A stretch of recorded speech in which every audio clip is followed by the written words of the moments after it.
प्रधानमंत्री नरेंद्र मोदी आज राष्ट्रपति के अभिभाषण पर धन्यवाद प्रस्ताव देने वाले हैं। 1 मिनट में पूरी खबर देखिए।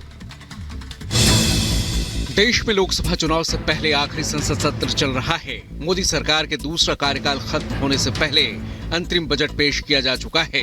बजट सत्र की शुरुआत राष्ट्रपति द्रौपदी मुर्मू के अभिभाषण से हुई।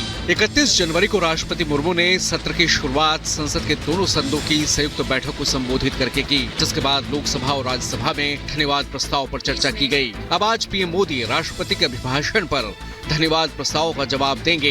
बीजेपी ने इसे लेकर पूरी तैयारी भी कर ली है और उसने अपने सभी सांसदों को व्हिप जारी किया है। खबर है कि बीजेपी ने व्हिप के जरिए अपने सभी सांसदों को सदन में मौजूद रहने के लिए कहा है।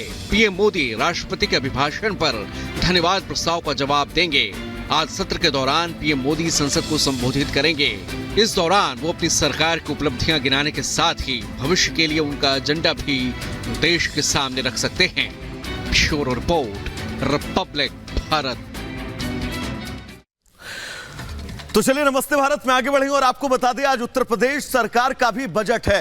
वित्त मंत्री सुरेश खन्ना इस बजट को पेश करेंगे और ये तय है 2024 के आम चुनाव को लेकर इस बजट में आम लोगों को राहत मिल सकती है। उत्तर प्रदेश का वर्ष 2024-25 का आम बजट आज सुबह 11 बजे विधानसभा में पेश किया जाएगा। योगी सरकार लगभग 7 लाख करोड़ रुपए से ज्यादा का बजट पेश करेगी, जिसमें धार्मिक और पर्यटन स्थलों के विकास, ट्रांसपोर्ट कनेक्टिविटी, स्वास्थ्य, शिक्षा, रोजगार के साथ साथ बिजली और सौर ऊर्जा पर खास फोकस रहने के आसार हैं। सुबह 11 बजे वित्त मंत्री सुरेश खन्ना बजट पेश करेंगे। चुनावी साल होने के चलते बजट में जनता को तोहफे देने की कोशिश हो सकती है। यूपी का बजट 2027 तक भारत को विकसित बनाने के पीएम मोदी के दृष्टिकोण पर आधारित होगा। बजट में सरकार 3 से 4 नए औद्योगिक गलियारे बनाने की घोषणा कर सकती है। इसके अलावा लखनऊ मेट्रो के विस्तार की योजना, गोरखपुर, वाराणसी, प्रयागराज मेट्रो के लिए भी बजट में अहम ऐलान की संभावना है। कुंभ की तैयारियों और अयोध्या और काशी जैसे धार्मिक स्थलों के विकास पर भी जोर दिए जाने की संभावना है। सुबह 9:30 बजे लोक भवन में मुख्यमंत्री की अध्यक्षता में कैबिनेट की पहले बैठक होगी। तो चलिए उस बीच एक बड़ी खबर आपको बता दें। दरअसल उत्तराखंड में विधानसभा सत्र का आगाज हो गया है। आज विधानसभा सत्र का आगाज होना है, लेकिन ये विधानसभा सत्र खास क्यों है? दरअसल विधानसभा में समान नागरिक संहिता बिल लाया जाएगा। धामी की कैबिनेट से यूसीसी को मंजूरी मिल चुकी है। 6 फरवरी को सदन में यूसीसी बिल पेश होगा। सीएम धामी खुद यूसीसी बिल पेश करेंगे। बीजेपी के एजेंडे में सबसे महत्वपूर्ण कड़ी समान नागरिक संहिता और उसकी शुरुआत उत्तराखंड से होने वाली है। 6 फरवरी को सदन में यूसीसी बिल पेश किया जाएगा। यूसीसी ड्राफ्ट को कैबिनेट से मंजूरी मिल गई है। विधानसभा सत्र का आज आगाज हो चुका है। तो वहीं तीसरी तस्वीर, समान नागरिक संहिता को लेकर तमाम उलेमा ऐसे हैं जो अब आम जनता को भड़काने का काम कर रहे हैं। तो ये 3 तस्वीरें आप देख रहे हैं। 3 तस्वीरें हम आपको उत्तराखंड से जुड़ी हुई दिखा रहे हैं। तो उत्तराखंड की विधानसभा सत्र का आगाज आज से हो गया है और इसके साथ ही धामी सरकार ने यूसीसी को हरी झंडी भी दे दी है। इसमें माना यह जा रहा है कि अब जब सत्र की शुरुआत होने जा रही है तो खुद मुख्यमंत्री पुष्कर सिंह धामी विधानसभा में यूसीसी बिल पेश कर सकते हैं। रिपोर्ट देखिए।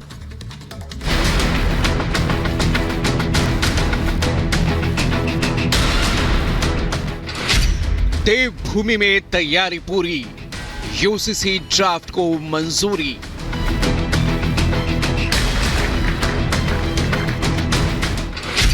धामी सरकार के एक्शन, विरोधियों में बढ़ी टेंशन। यूसीसी को, समान नागरिक संहिता को विधेयक के रूप में लाने का प्रस्ताव मंत्रिमंडल में पारित हो गया है। उत्तराखंड को टोकनिज्म के लिए, प्रतीकात्मकता के लिए उपयोग में लाए। साजिद रशीदी ने डराया, मुसलमानों को भड़काया। जितने भी हिंदुस्तान में धर्म और पंथ हैं, उन तमाम को ये कहीं ना कहीं अटैक करेगा। उत्तराखंड में यूनिफॉर्म सिविल कोड को लेकर धामी सरकार एक्शन मोड में है। उत्तराखंड कैबिनेट की बैठक में यूसीसी को लेकर तैयार किए गए मसौदे को मंजूरी मिल गई।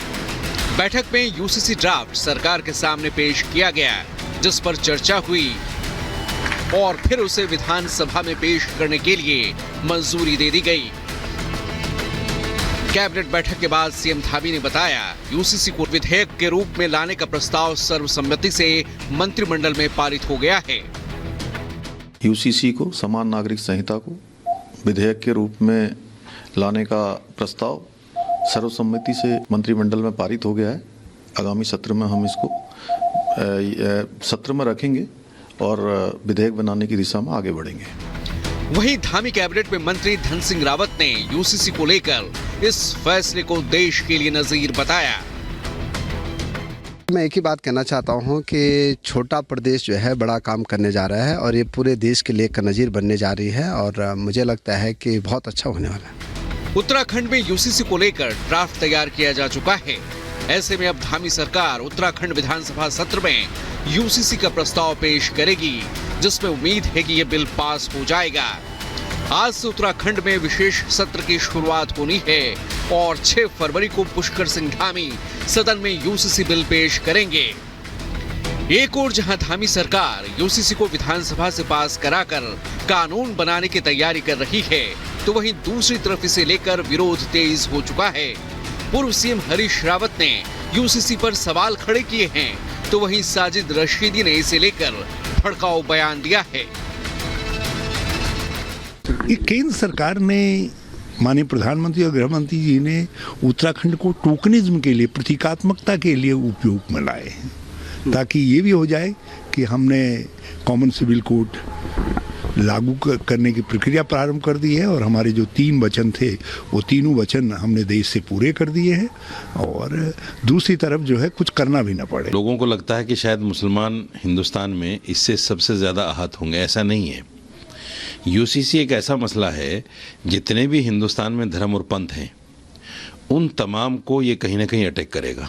मुसलमानों से एक अपील ज़रूर करना चाहूँगा और वो अपील ये है कि अब मुसलमानों को संवैधानिक तरीके से बाहर निकलना पड़ेगा। हम सड़कों पर निकलें और सरकार के खिलाफ हम सामने आएँ और आकर ये बताएं और जताएं कि अगर हमारे धर्म पर किसी तरह का कोई अटैक करने की कोशिश की गई तो मुसलमान अब खामोश नहीं रहेगा। उत्तराखंड में यूसीसी को लागू करने की तैयारियां जोर शोर से जारी हैं।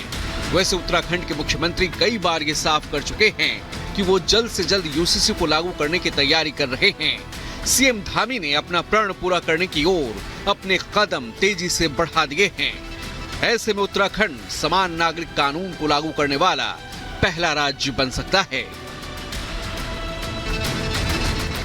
ये केंद्र सरकार ने, माननीय प्रधानमंत्री और गृह मंत्री जी ने उत्तराखंड को टोकनिज्म के लिए, प्रतीकात्मकता के लिए उपयोग में लाए हैं, ताकि ये भी हो जाए कि हमने कॉमन सिविल कोड लागू करने की प्रक्रिया प्रारंभ कर दी है और हमारे जो 3 वचन थे वो तीनों वचन हमने देश से पूरे कर दिए हैं और दूसरी तरफ जो है कुछ करना भी ना पड़े। लोगों को लगता है कि शायद मुसलमान हिंदुस्तान में इससे सबसे ज़्यादा आहत होंगे, ऐसा नहीं है।